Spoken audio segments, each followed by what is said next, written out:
welcome to the global stage of Meltingpot, the biggest European stage or event of public speeches and interviews. Today with Mr. John Perkins and his guest William Lobkowicz about the role of the arts in creating a better world.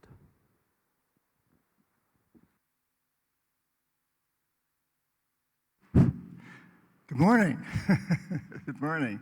Thank you so much, Dennis, for that introduction, and thank you for joining us, and thank you, William, for being here today. So I just say a few words about myself. My name is John Perkins. My official title for a number of years was chief economist at an international consulting firm, but my real job was that of an economic hitman. And I write about that in the book, Confessions of an Economic Hitman, that's sold millions of copies in about 40 languages. But the best way for you to understand what an economic hitman is a little cartoon that we're going to show now. Peter, please. Oh, there it is. Oh, yeah. We need sound, I think.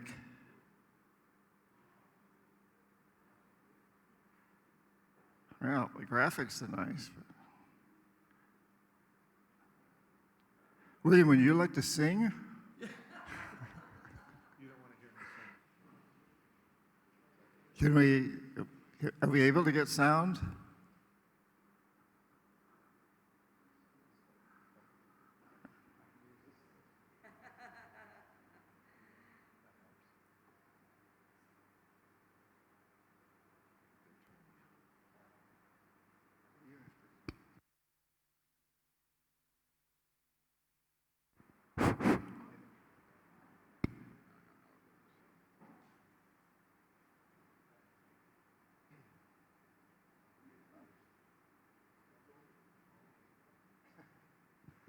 Cute, huh? Oh, yeah. We economic hitmen have managed to create the world's first truly global empire, and it's basically a secret empire. We do it many ways, but principally, we identify a country that has resources our corporations covet, like oil, arrange a huge loan to that country from the World Bank or one of its sisters. The money never actually goes to the country, it goes to our own corporations to build big infrastructure projects in that country that help a few very wealthy people, but don't benefit the majority of the people who are too poor to buy electricity or have cars to drive on the highways, and yet they're left holding a huge debt that they can't repay. So we go back at some point and say, you know, you can't pay your debts. Give us a pound of flesh, sell your oil real cheap to our oil companies, vote with us on the next critical UN vote, allow us to build a military base in your backyard, something along these lines. And when we fail, the jackals go in and either overthrow or assassinate these leaders. And if the jackals fail, as they did in Iraq, then we send in the military. I don't think the failure is capitalism. I think it's a specific kind of capitalism that we've developed. We've created what I consider a mutant, viral form of capitalism. And this mutant form of capitalism, which I think is really a predatory form of capitalism, has created an extremely unstable, unsustainable, unjust, and very, very dangerous world.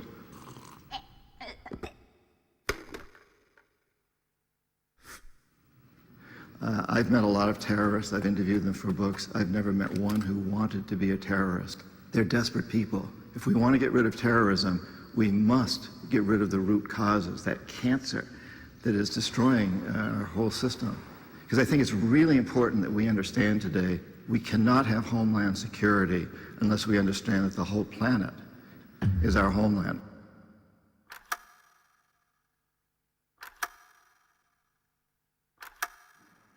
Thank you. So I want to say, William, that it's very humbling and almost humiliating to think that I spent a number of years writing a book that's over 200 pages long, and you just saw the whole thing summarized in 2 minutes. But that is pretty much the story of economic hitmen. And you know, what we really did was create what economists are calling a death economy. And this is an economic system that's based on the goal of maximizing short-term profits and short-term materialism. It is essentially polluting and consuming itself to self-destruction. And it's depleting in the short term the resources it needs for the long term. But the alternative, which is what we're going to be talking about today, is transforming that through the arts, through many other different ways, but in your particular case, through the arts and culture, transforming into a life economy, an economic system that it looks at the long-term benefits for people and nature, for all life. It pays people to produce good art, to clean up pollution, to regenerate destroyed environments, to recycle, to develop technologies, and like some of the things you're working at with the digital phase of art, that pays people to enhance life in the long term rather than in the short term. And I have to say that I'm struck by being here in this particular location in Ostrava, where this absolutely happened. This amazing facility that we're hanging out in was once the steel capital of the Soviet Union. And it was built on a huge coal mine. And when the coal ran out and the system began to fail itself, the whole area went bankrupt. It was the whole economic structure. And the steel and the coal represent the death economy, the old system. But rather than giving up, the people here decided to turn it into this amazing facility that houses art, music, all the incredible music that's around here, and talks like this. So this particular location I find to be extremely inspirational as an example of turning the death economy into a life economy. And so I just want to introduce my good friend for a number of years now. William and I have known each other and William's family. And William is a leader in looking at how we can convert an old system into a new system by using art, culture, music, by renovating important pieces of architecture that's part of the culture, not just of this country, but of the whole world. And so he's been a leader in that regard, and you've been through amazing struggles in the process, but I know you don't look at it as a struggle, you look at it as a beautiful path down life. And a few facts about William. He's a nobleman from the Czech house of Lobkowicz, and he grew up in Boston, Massachusetts, where I also went to college, and his daughter went to college. He moved to the then Czechoslovakia in 1990 to claim his family's vast ancestral belongings, the restoration and preservation and display of which have become his profession and his passion. And the family has played an historic role throughout much of history in the politics of Central Europe and in the support of musicians, music itself, composers, and the arts in general. In introducing William, I was thinking about this, and two quotes from the English poet Percy Shelley come to mind. One of those is, "Poets are the unacknowledged legislators of the world." Poets are the unacknowledged legislators of the world. And music, when soft voices die, vibrates in the memory.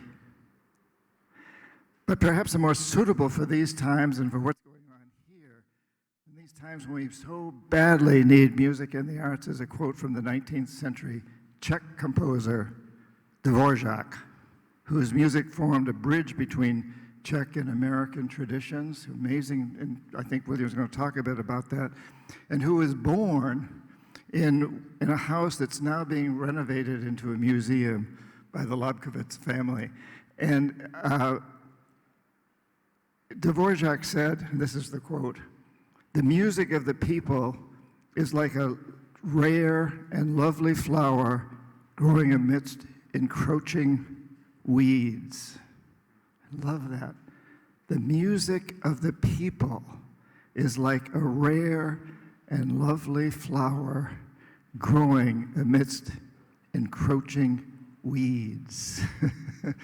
And so, William, it's an incredible honor and privilege to be sitting on the stage with you. I so admire the work that you've done, your family has done, and the incredible tradition and the way you're moving forward into this life economy. So take it away, please. Thank you. Thank you very much, John, and it's wonderful to be here, and as you said, this is such an inspiring place for us because seeing something transformed, this is very much our story, seeing things transformed into something wonderful, and I hear there are 50,000 people coming here and repurposing things for art and music and culture. I mean, this is an amazing place with energy, so thank you for inviting us and my family here. Maybe the best thing I can do is just give you a very short background about our family and where we've come from. So we're a 700-year-old Czech noble family. The three reasons or the three main things that we did to become this on this level was, one, we were military men. So basically during history we were fighting for the lords, and we did well, so they rewarded us and we moved up the ranks. The second thing that we did was we were stewards of the Austro-Hungarian Empire, or the Holy Roman Empire, meaning we were chancellors of Bohemia. So we ran the kingdom of Bohemia for the Habsburgs, who typically sat in Vienna, with the wonderful exception of Rudolf II, as many of you know, was an emperor here and made Prague his court between 1586 and 1612. So the Habsburgs thought we did a good job, so they made us princes of the Holy Roman Empire and bestowed more property, more titles and things on us. And I think the final thing that was very important was that we made a number of very good strategic marriages and alliances with families, other great families in Europe, which also increased our prestige. But I think the thing that was maybe the most important contribution the family made was being patrons of the arts and commissioning works, building beautiful heritage sites, castles, and commissioning and collecting some of the greatest works of all time over the centuries. And probably the best example I can give you is the seventh Prince Lobkowicz, who lived from 1772 until 1816. And he loved music, and he's known for two things. One, he bankrupted our family, which was not an easy thing to do, but he really did, and the emperor had to bail us out. But where he spent his money, especially, was for Ludwig van Beethoven. So Lobkowicz was a great musician in his own right, but Beethoven was someone that the family, he and his son, after he died for 37 years, gave Beethoven an annuity. And this was a very new thing. It was basically an annual salary, and that allowed Beethoven to create the music that he wanted to create and not necessarily what his patrons wanted to hear. The great example was Haydn, who was actually an employee of the Esterházys, created a lot of wonderful music, but they basically said, I like string quartets, I like this, play that, write that. Beethoven created, as we all know, some of the greatest music of all time. And Lobkowicz also turned over his palaces, his collections, his orchestras, his carriages, his food and his kitchens to all of these musicians and people. So there was music in our castles in Bohemia, in Vienna, and so on. And Beethoven dedicated to him maybe his most famous symphony, the Eroica Symphony, the Third Symphony, to Lobkowicz, and it was world premiered in our palace in 1804. But he also dedicated the Fifth Symphony to Lobkowicz, the Sixth Symphony, the Pastoral, the Opus 18 string quartets, the Triple Concerto, and you can imagine what that costs, and now you can maybe understand better why we went bankrupt, because he just didn't know about finances and thought this was great. And we say in our family 200 years later, money very well spent. So we have in our museums today, you can see the original scores that Beethoven wrote on, the first edition ever created of the Eroica Symphony with handwritten annotations by Beethoven. So these are wonderful things. But this is I'm going on too long about it, but this is the connection. And There are other great collections, ceramics, works of art, Bruegel, Rubens, Velázquez, Canaletto, Cranach, that were collected by the family, brought in through some of these family meetings, castles that were built, incredible things. So the family really lived in this way basically up until 1900. And then there was really a big break where the world changed and world wars. And the last 120 years are more a story about loss and survival and then recovery. So rather than going on about that, we've prepared a short video which will give you the more current history and bring you up to date with the journey that we're still on today. So I'll try to play the video now, if it works. Born in 1888, this is my son, Maximilian Lobkowicz represents the family's transition from the old world of imperial privilege to the new world of democratic nationalism. After fighting in World War I and witnessing the fall of the Austro-Hungarian Empire in 1918, Max placed his loyalty in the newly established Czechoslovak Republic and the nation's first president, Tomáš Garrigue Masaryk.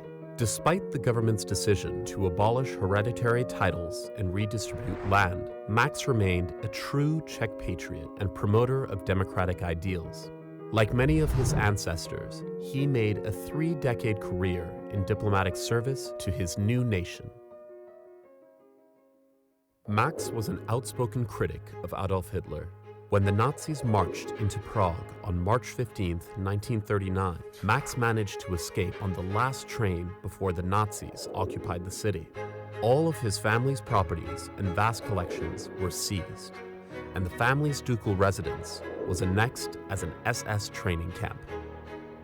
Max went to London, where he served as Czechoslovak ambassador to Great Britain. In 1940, the Germans began aerial bombings of British cities in a campaign known as the Blitz. Max sent his children, including my grandfather Martin, on a perilous journey to safety in the United States. Max returned to Czechoslovakia in 1945, but was forced to flee a second time after the communist coup in February of 1948. Once again, our family's properties and collections were confiscated. Max left only with his hat and coat, never to return to his homeland.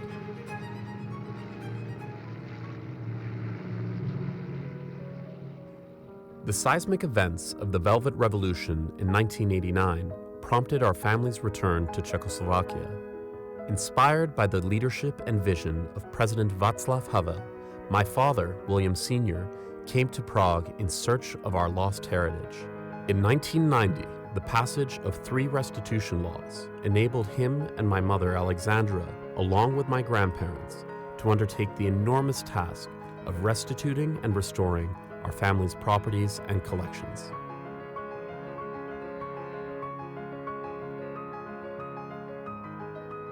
After 2 decades of hard work, we established permanent exhibitions at Nelohozova's Castle and the Lobkowicz Palace. Guided by Max's democratic ideals, we have permanently opened our castles and collections to the world for the first time in history.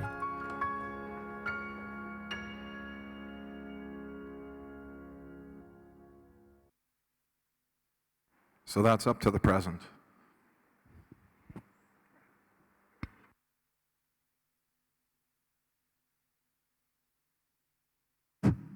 Technology, there's a delay in technology. You know, electricity takes a while to get from here to there. It's a little bit of a delay, but that's, yeah, well, it's a remarkable family history.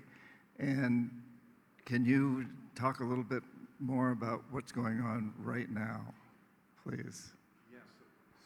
So to sort of continue this story, I just jump in. I can keep talking. If there's anything, you just stop me or whenever you like. So the continuation, so from sort of my life shortly and why I returned. So I'm a Harvard grad from 1984, growing up in Boston, as you heard, and I studied European history and music, wondering what I was ever going to do with that, and now I know.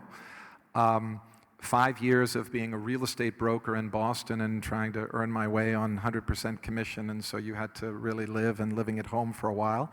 I was on the side, I was singing. It was my great passion, and I thought I wanted to be an opera singer. So while I was a real estate broker by day, I was practicing and doing concerts and building my repertoire at night, thinking that I would pursue that, and it worked very well for one thing. I wasn't good enough, by the way. Wouldn't have been good enough, and thank goodness the Velvet Revolution came and spared the world. But I did work on my now wife because I had learned some French songs, and when we met and started dating in Boston, that was very helpful on some late evenings, and we were together singing French songs to her. But anyway, 1989, I think like everybody, certainly in the United States, we watched our television sets and watched the Berlin Wall come down and these seismic events that were happening in our country, and we just, immediately as a family, we were so excited, being able to come back to our roots. We were away for 50 years, if you include the Nazis, but in the 700-year continuum of our family, that's not such a long time, and our Christmases and our Easters and all of our things, many of our relatives, as you can imagine, were refugees as well. So we were meeting our cousins all the time, and we knew a lot of what was happening in Europe. And I had traveled there and been to Czechoslovakia a couple of times before and studied in Vienna and a year off and so on. So I was familiar and interested in the history. And so with the Velvet Revolution, the single most important question that we asked ourselves as a family, because nobody knew what would happen. We aren't a wealthy family. We don't have any of the wealth, obviously, from my grandfather's time. Everything was taken away. And the reason we came back, the last decision, was the question that we couldn't answer satisfactorily, which is, what would we tell our grandchildren if we didn't even try? So we just kept our expectations very low, and we said, let's go try. So I moved and came back in late 1990, and then there were restitution laws. And I won't bore you with that, but basically it was the legal framework under which you could apply for your property that had been confiscated by the communists. And so I hired a lawyer, and it wasn't, by the way, just sort of saying, yes, this says Lobkowicz Palace on it, give it back to us.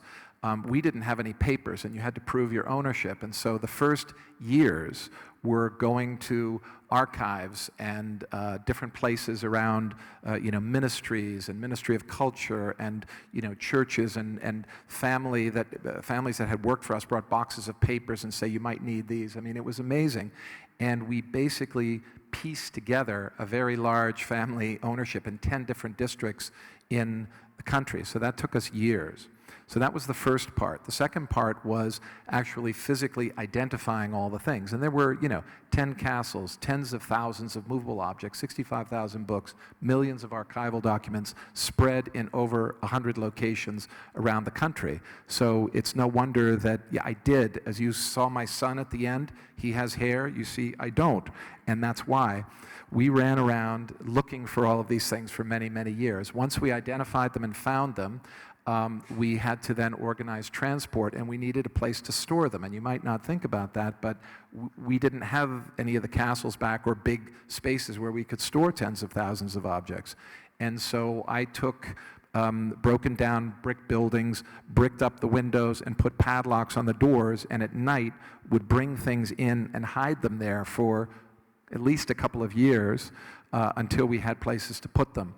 We hid things. A very good hiding place was in Prague 10 in my lawyer's mother's garden shed. She had this big garden shed, and we put, guns and spears and ceramics. I mean, I still can't believe we did all that stuff, and nobody found it, which was good.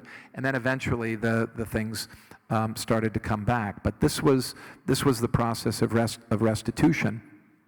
And over the years, and it took us 25 years, by the way, to get everything back, which, again, another reason why there isn't much up here.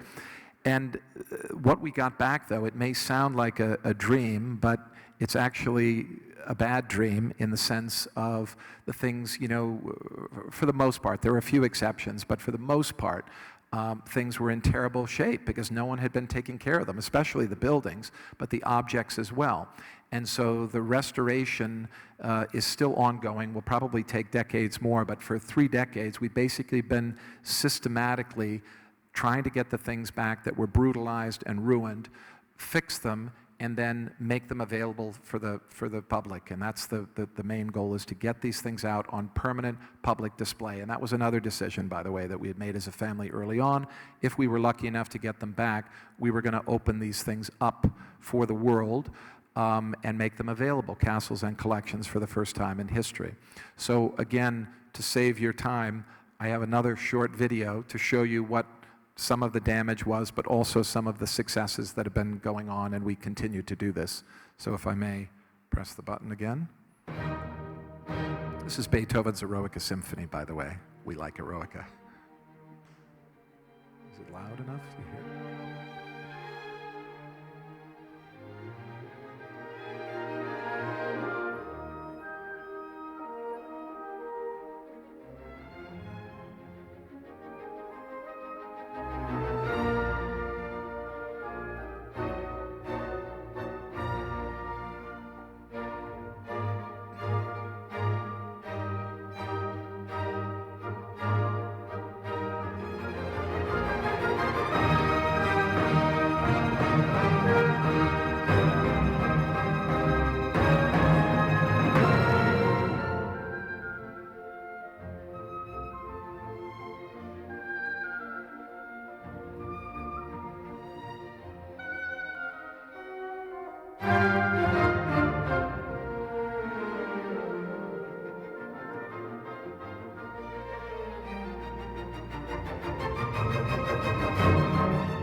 Wow. You know, as I'm watching this, but particularly as I was listening to that music, I was thinking, who wouldn't go bankrupt to support the creation of that? My God, you know, that music is just phenomenal, as are the properties. And And a few days ago, I had the distinct pleasure of getting a guided tour with Hansa, who's here in the audience, of some of these castles, and got to see firsthand what tremendous destruction occurred under the communist rule and also with the Nazis here.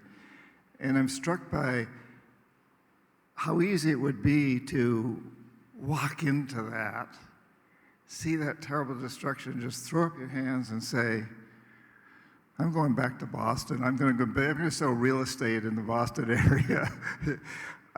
You didn't do that. You had a perception, you had a dream of what could be done, and then you and your family had the perseverance, the courage, and the fortitude to move forward with it. I wonder if you could address, what that takes, what that took, and was it worth it? It's a great question.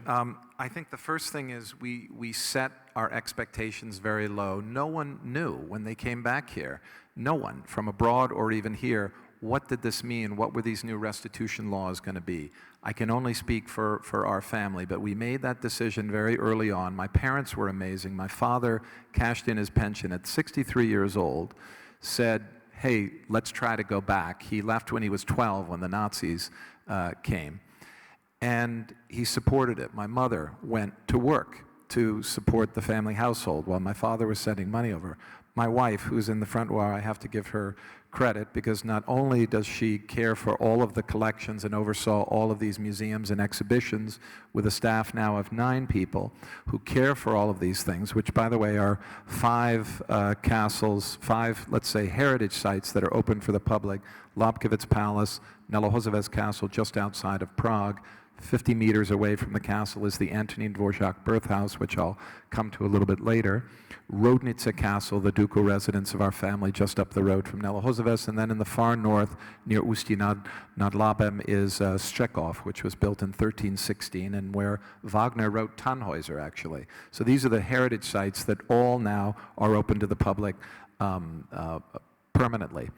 But it really, for us, I think, was about family.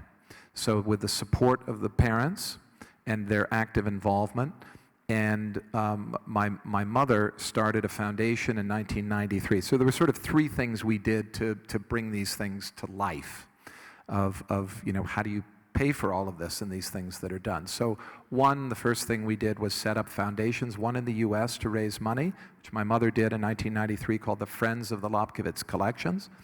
And parallel to that, we set up a foundation called Lobkowicz Collections OPS, which is a Czech nonprofit here, which the job is to preserve, study, and share the Lobkowicz collections with the world. And that's what Sandra, my wife, has been running for the last nearly 30 years. And so that was one part of it, fundraising, but of course it isn't enough. So we then set up in 1994 or beginning of 1995 cultural tourism organization. So bringing to life these buildings for the first time, we needed an organization, a tourist organization, to do that. So we set up Lobkowicz Events Management. And their job is to bring life to the castle again. So creating museums, museum shops, cafes, renting out the space for weddings, for conferences, for different activities. And bringing the places to life so that we could also bring the income to pay for the leaky roof and the repair and servicing all the debts and the money we borrowed from Czech banks that I think our grandchildren will still be paying. I'm a little bit like the 7th Prince, by the way, but I think I'm a little more responsible, and I have other people helping. But all of these things needed 50 years of restoration, so the bill fell to us, and that's just the way it is. The third thing that was very important for us and we continue to develop is the educational programming. And we're working with major universities now, but it's to bring students and scholars to study the collections. So as I briefly mentioned before, but I'll list them now, there are about 20,000 movable objects that we got back. So furniture, paintings, etc. There's also a 65,000 book library, one of the largest private libraries in Central Europe, with books and documents dating back to the 8th century. We have illuminated manuscripts. The 8th century gospel is from the time of Charlemagne. So so really the foundations of Europe. And it's a very, very high quality one. The archives, basically families, you just keep collecting all the paperwork that go back. So we have 35,000 boxes and folios that fill 22 large rooms in Rodnice Castle, and it's about anywhere from 4 to 5 million archival documents, so however you think about space and size. 5,000 musical scores, Handel's Messiah, reorchestrated in Mozart's own hand, Beethoven scores, Dvořák scores, all sorts of things in the collection, 6,000 graphics. So it was all of these things that we were collecting over the 25 years and repurposing. And the other thing that's important to note is that we had to make a decision very early on because, as I said earlier, we no longer had the financial underpinnings of these estates because old families had, thousands, tens of thousands of hectares of forestry. So you run out of money, you cut trees. They had lakes and fish ponds. They had agriculture land. So they had the basis to support those kinds of lifestyles and commissioning works from Beethoven built up over centuries. That was broken after 50 years. And so think of it as reforming this body that was formed over 700 years, but when we got to it, it had, there's a leg missing, there's an arm over here, the head's like that, and we had to sort of reform this property, these old things, into something that could work and survive in the 21st century, if that makes any sense. And something going forward that would not be us living in palaces and doing that. We've never lived in the palaces. We didn't want our kids getting any ideas, first of all. We were refugees in America. We grew up very normally and continue to live normally in a same rented apartment for the last 22 years. But these beautiful spaces need, a new mission and a new life. And we believe that by bringing people to see that culture and heritage need to be preserved and protected and shared and made part of our lives most significantly, then the collections will have a chance to live another 700 years. Now, some of you may think that's very dreamy, naive maybe. Some people say that, we're crazy, we're used to that. But I think that's the way any good thing, you want people to come there because they want to be there, because it moves their soul, it makes them live. Culture, we need it. You talked about that at the beginning, John, and it's so important and the basis of everything we're doing. We live in this fractured world today, and everything's too quick, and everybody's nervous, and there's horrible problems and mental illness and wars and things that are going on. Culture and music especially, because we're especially strong in music, are bridges. They're bridges to the other side. They're bridges to understanding, to talking to people that have different political views, that have different cultures, different languages, different backgrounds, and they're things that we can share. So we find as we share culture and art, we also find commonalities with people, and we find ways to create and rebuild communities. And that's really what we're doing, step by step. But it's also not something you can do by pushing a button or doing a 1-minute video on it. You have to do it day in, day out. It's not sexy, but it's getting us where we need to be again. A little more peace, a little more appreciation, love of our family, the values that we all have, but we have all this stuff flying at us all the time. So I think if we can provide a place that's maybe a little bit of an island of tranquility, or moments where you can be with your family or your kids and inspire them to do something, if you can get that into people, then we've done our job. And I think that will preserve and protect the collections in the future. Sorry, I'm just blabbing on. John, stop me. William, that's great. Thank you. I'm struck by, in a way, the parallel between this place right here and what you're doing. And so here's an example of an old industrial site, a huge industrial site, that's been turned into something that supports the arts, particularly music and many different events that happen here. And you've got these ancient properties, these castles that represent the extreme wealth of a family back in the time when that wealth was used it was used for many beneficial reasons back then too. But you're particularly now renovating that into part of the life economy, to bring people in so that they'll feel inspired by the music and the art. So there's this, to me, there's this incredible parallel. Two very different areas of life, industry versus whatever, the agriculture was what that was all based on at one time. And I also know that you have been involved in, I think particularly your daughter and son have been involved in the digital age, and how does art fit in with the future? Yeah. Well, COVID, so it all starts with COVID. So COVID was horrible, but I think like many of us, silver linings, whether you were able to read that book you wanted to read or whether you wanted, all of these things. In our case, it was, the lights were out literally from one day to the next. So we live from tourism, and so nobody was coming anymore. And up in the Prague Castle, as an owner, I'm in the president's compound, the only private owners in the Prague Castle complex, but we were locked out for I don't know how many months. And only a security guard, me, my son, and I think one other person were allowed to go in there and sort of check on things. And by the way, we were in the middle of a project to redo our music rooms. We had just raised the money at the end of 2019 to redo our music rooms, and so we were fixing the elevator.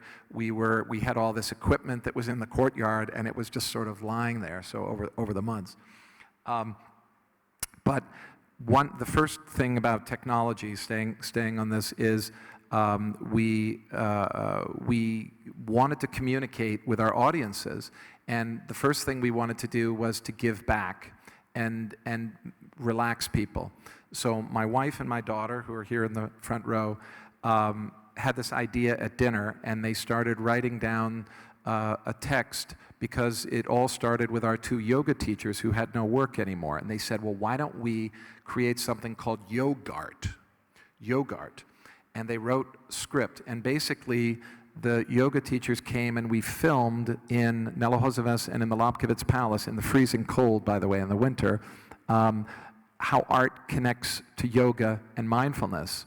And we started doing that, and then we said, well, we should do more technology things. So then my son took over, who's very into tech stuff, and he started doing these tours around the collections on basically with a gimbal, walking around and talking to people and saying, this is a Canaletto, this is a Bruegel.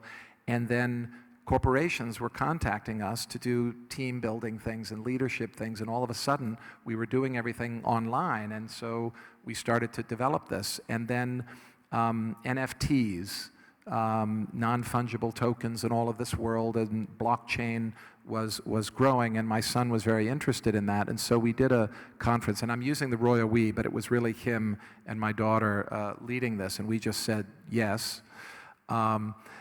We invited the world of tech to meet the world of art, to have a dialogue in the fall of 2021.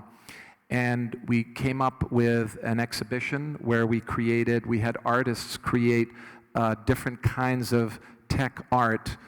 That's not a good way to put it, but making creations from our collections to inspire a new audience, a younger audience, a tech audience, and connecting them with art. So we wanted to build, from my perspective as the dinosaur, I'm known as the dinosaur because I'm old-fashioned and older, we wanted to bring people to museums and make it cool and make it interesting, but speak to new generations of audiences. And so Will, making this, brought all these artists to this and said, hey, this is really neat, let's experiment, let's do some things. So we created some art and made an exhibition. And then we created something called the, what's the name? Say it again? Proof of patronage model, thank you. Where that evening, so we had a conference bringing people from both sides of the aisle, the head of the Salvador Dali Foundation and how they do things, very modern people, and then old-fashioned, then lawyers, and how does all this work. And this proof of patronage model was something that came out of that. And basically the idea was that to interest young people who had all this Bitcoin and Ethereum or whatever these cryptocurrencies are, they came to the evening and we said, okay, if you want to be modern, new age patrons of the arts, here's what we're going to do. We're going to make a representation, an NFT of the pre-restored art. You're going to pay $5,000 to restore this art, which is the price to the artist, nothing in between, and you're going to get an NFT after.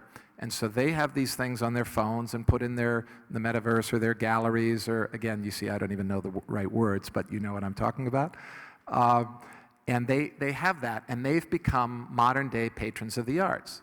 And they've done it for an amount of money that is for the restoration of that art. So they have it, they can have bragging rights, they can show it on their phone, they do it in the way they want.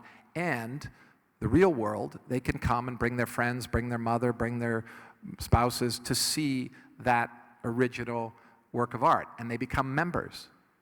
And so it was a way for us to do that, and we didn't know if that would work. So that evening, people got very excited about it after the dinner, and totally by surprise, we did 50 restorations. We have about 200 things on our registry that'll probably take us 30 years to do. In one evening, we did 50. There was such a great interest in it, and people were just beeping Ethereum to us, which we immediately convert to fiat currency, just so you know. We don't trade in and do that, but to pay the artists, and it was wonderful. So I think that was something that was really amazing in the tech world. I think that's what you were meaning.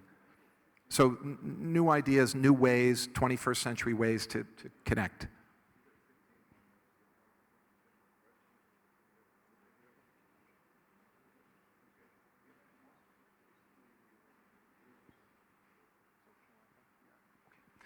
So there was one other small topic that I wanted to introduce today too, which is one of our current projects. And so we're doing all of these activities, and they continue to go and grow. And 5 years ago, basically, we started with the Antonína Dvořáka birth house. So it's the small birth house. He was a poor butcher's son, lived right next to Nelohozov's castle, so just 30 minutes north of Prague, right on the Vltava River.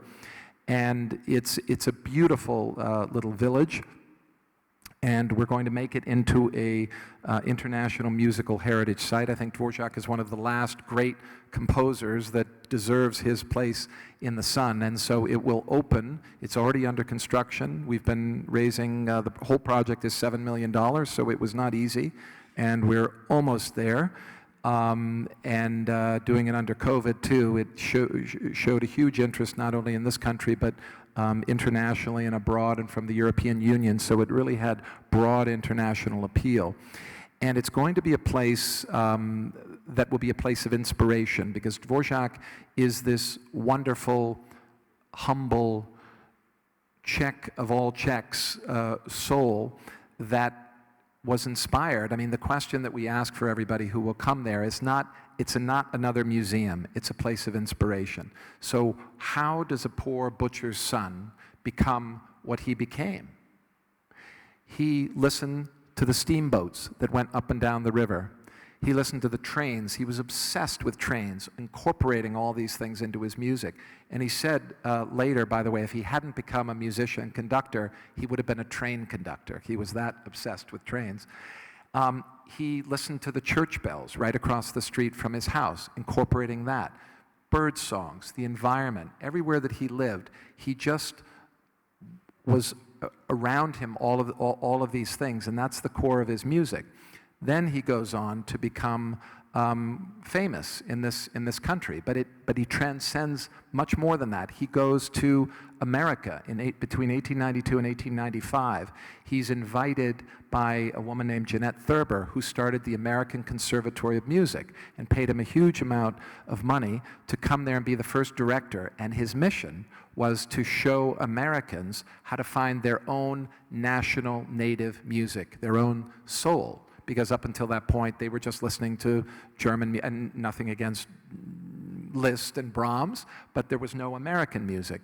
And Dvořák then took in students. He took in a black student, one in particular, Henry Thacker Burley, who was a great singer. And he taught Dvořák about the traditions and the black spiritual music. He went out to Iowa, spent his summers there, and heard Native American rhythms. He took in all the sounds of America, and then he created his most famous work, which I think most of you know, the New World Symphony, his 9th symphony. It was world premiered in Carnegie Hall in New York in 1893, in December of 1893, to wide critical acclaim. So he influenced well-known American composers. It started from then, like Aaron Copland, but he also was, to many, he's considered the father of jazz. He was a great influence on George Gershwin. He was a great influence on Duke Ellington. There was a man who was a student of his called William Arms Fisher, who in 1923 wrote a song called Goin' Home, which is the music of the Largo, of the second movement of the Ninth Symphony. And it's become an anthem in America, played all the time. There was also a wonderful man called Yo-Yo Ma. I think most of you know Yo-Yo Ma, the great cellist, Chinese cellist, American, who came and visited us about 1.5 years ago, and he had never been to the Dvořák house. So this was really a wonderful historic visit.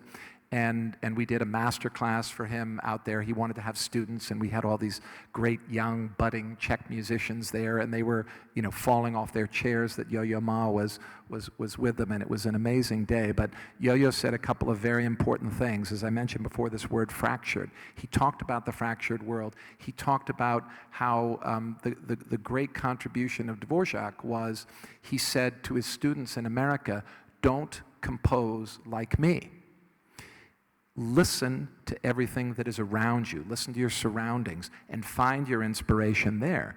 And that's exactly what Dvořák did and why America got on its road. And I think that's one of the great things. And Yo-Yo also said something really beautiful, which is when you listen to the music and the things around you, what you do is you regenerate and you rebuild your community, and you can do it over and over and over again. And this really goes to the core of what we're trying to do, which is, you know, the House of Lobkowicz, which is our whole cultural organization that all of these things operate under. Our mission is very simple. It's to share the past, but also to create the future. So it's the foundation of all of these things, but then we need to take them today, we need to use them in the 21st century, we need to make them part of our lives, inspiring us, bringing us back to maybe the basics, bringing us closer to our family, developing our community, becoming philanthropists, supporting and underpinning, you know, everything around us, and we all need it. We don't think about it much, but we need it a lot. And so through all of these ways and means, we can do that. And with Dvořák, you know, our big dream of the house is it's an inspirational place. It'll have, you know, master classes and leadership training activities. It'll be for seniors, for juniors, concerts, all sorts of activities there. There'll also be mindfulness things. We'll have a meditation garden there. We'll be doing music therapy very strongly, as I mentioned earlier. But it's also a place that maybe the great dream is that maybe we will see and create the next Dvořák. So here's a little representation of that, which maybe will make you dream a little too.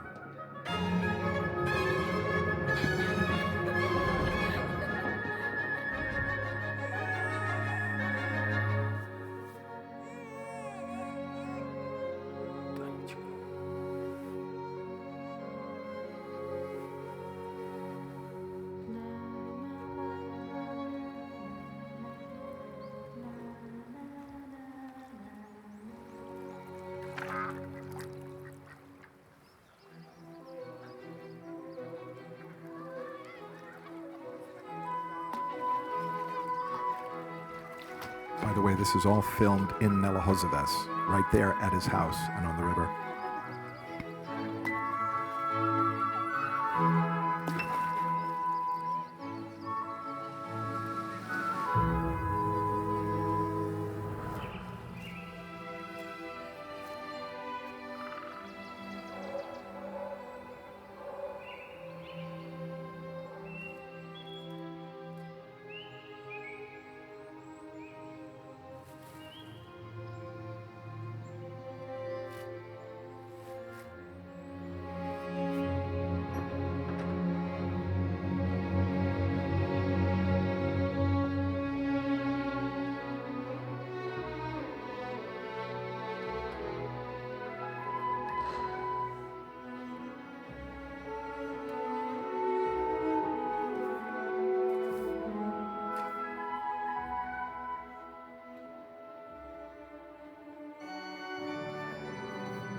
Thank you.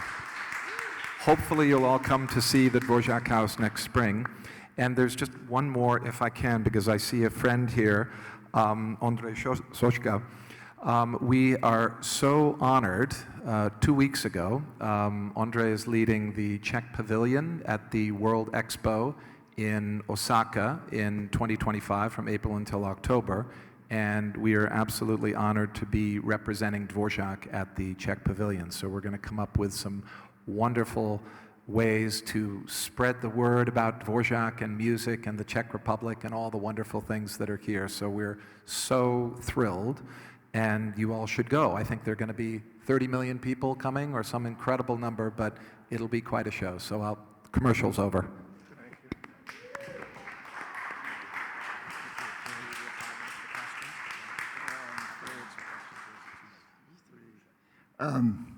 Yeah, we're kind of running out of time here, but does anybody have a really short question with a short answer?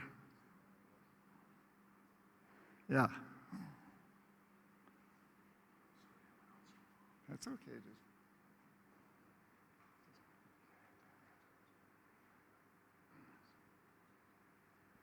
I have dozens of questions for you, but I'll just throw this one at you.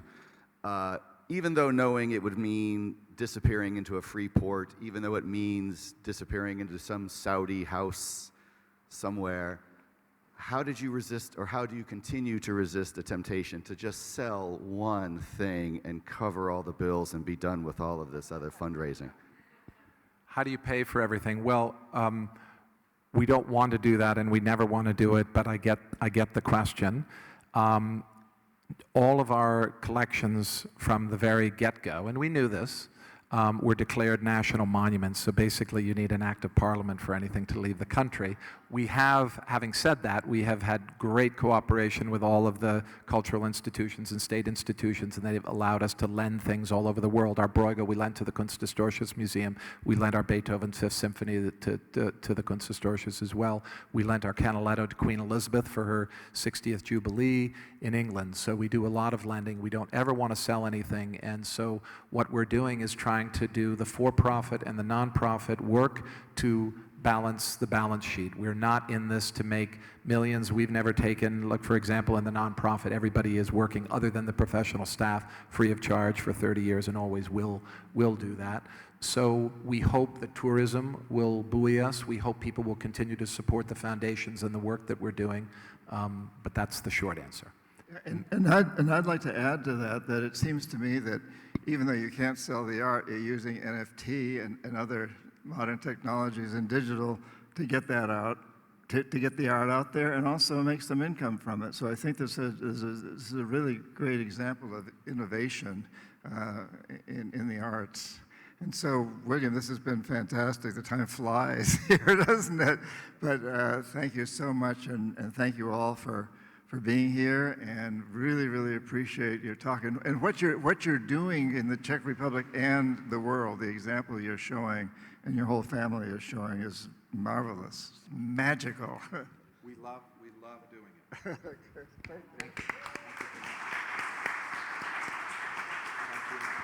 Thank you. And I would just like to add that we've got Bill McKibben coming up on the same stage next. And it's a very different look at how to deal with carbon dioxide pollution, but it's all part of the same movement toward a better future. As you said, how does it say that about the past and the future? Sharing the past and creating the future. Woo! That's what we're doing. Yeah, all right.